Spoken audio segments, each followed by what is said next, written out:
Chapter 5. There were 6 large gray tents, and each one had a black letter on it, A, B, C, D, E, or F.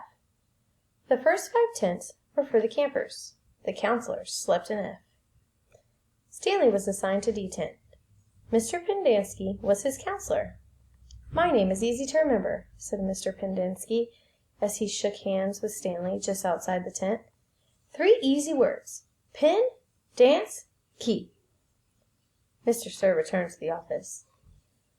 Mr. Pendanski was younger than Mr. Sir, and not nearly as scary looking. The top of his head was shaved so close it was almost bald, but his face was covered in a thick curly black beard. His nose was badly sunburned. "Mr. Sir isn't really so bad," said Mr. Pendanski. "He's just been in a bad mood ever since he quit smoking. The person you've got to worry about is the warden. There's really only one rule at Camp Green Lake: don't upset the warden." Stanley nodded as if he understood. "I want you to know, Stanley, that I respect you," Mr. Pendanski said. "I understand you made some bad mistakes in your life. Otherwise you wouldn't be here.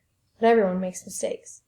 You may have done some bad things, but that doesn't mean you're a bad kid." Stanley nodded. It seemed pointless to try to tell his counselor that he was just innocent. He figured that everyone probably said that. He didn't want Mr. Pendanski to think he had a bad attitude. "I'm going to help you turn your life around," said his counselor, "but you're going to have to help too. Can I count on your help?" "Yes, sir," Stanley said. Mr. Pendanski said, "Good," and patted Stanley on the back. 2 boys, each carrying a shovel, were coming across the compound. Mr. Pendanski called to them, "Rex! Alan! I want you to come say hello to Stanley. He's the newest member of our team." The boys glanced wearily at Stanley.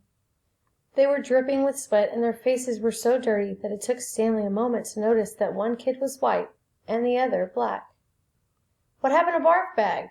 asked the black kid. "Louis is still in the hospital," said Mr. Pendanski. "He won't be returning." He told the boys to come shake Stanley's hand and introduce themselves, like gentlemen. "Hi," the white kid grunted. "That's Alan," said Mr. Pendanski. "My name's not Alan," the boy said. "It's Squid, and that's X-Ray." "Hey," said X-Ray. He smiled and shook Stanley's hand. He wore glasses, but they were so dirty that Stanley wondered how he could see out of them. Mr. Pendanski told Alan to go to the rec hall and bring the other boys to meet Stanley. Then he led him inside the tent.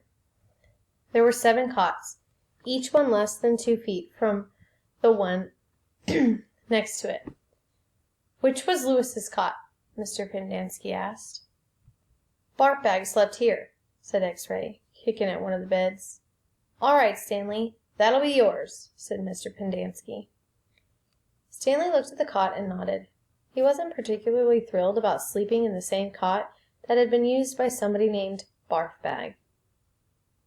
7 crates were stacked in 2 piles at one side of the tent. The open end of the crates faced outward. Stanley put his backpack, change of clothes, and towel in what used to be Barf Bag's crate. It was at the bottom of the stack that had 3 in it. Squid returned with 4 other boys. The first 3 were introduced by Mr. Pendanski as Jose, Theodore, and Ricky. They called themselves Magnet, Armpit, and Zigzag. "They all have nicknames," explained Mr. Pendanski. "However, I prefer to use the names their parents gave them, the names the society will recognize them by when they return to become useful and hard-working members of society." "It ain't just a nickname," X-Ray told Mr. Pendanski. He tapped the rim of his glasses. "I can see inside you, Mom. You've got a big fat heart." The last boy either didn't have a real name, or else he didn't have a nickname. Both Mr. Pendanski and X-Ray called him Zero. "You know why his name's Zero?" asked Mr. Pendanski. "Because there's nothing inside his head."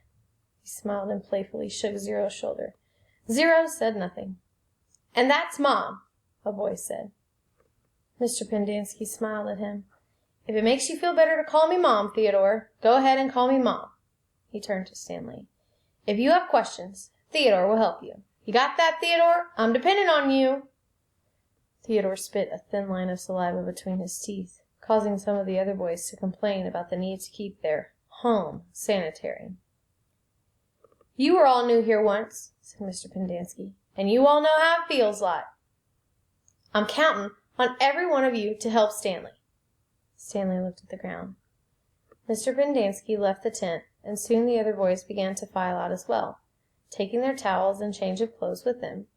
Stanley was relieved to be left alone, but he was so thirsty he felt as if he would die if he didn't get something to drink soon. "Hey, Theodore," he said, going after him. "Do you know where I can fill my canteen?" Theodore whirled and grabbed Stanley by his collar. "My name's not Theodore," he said. "It's Armpit." He threw Stanley to the ground. Stanley stared up at him, terrified. "There's a water spigot on the wall of the shower stall." "Thanks, Armpit," said Stanley. As he watched the boy turn and walk away, he couldn't for the life of him figure out why anyone would want to be called Armpit. In a way, it made him feel a little better about having to sleep in a cot that had been used by somebody named Barfag. Maybe it was a term of respect.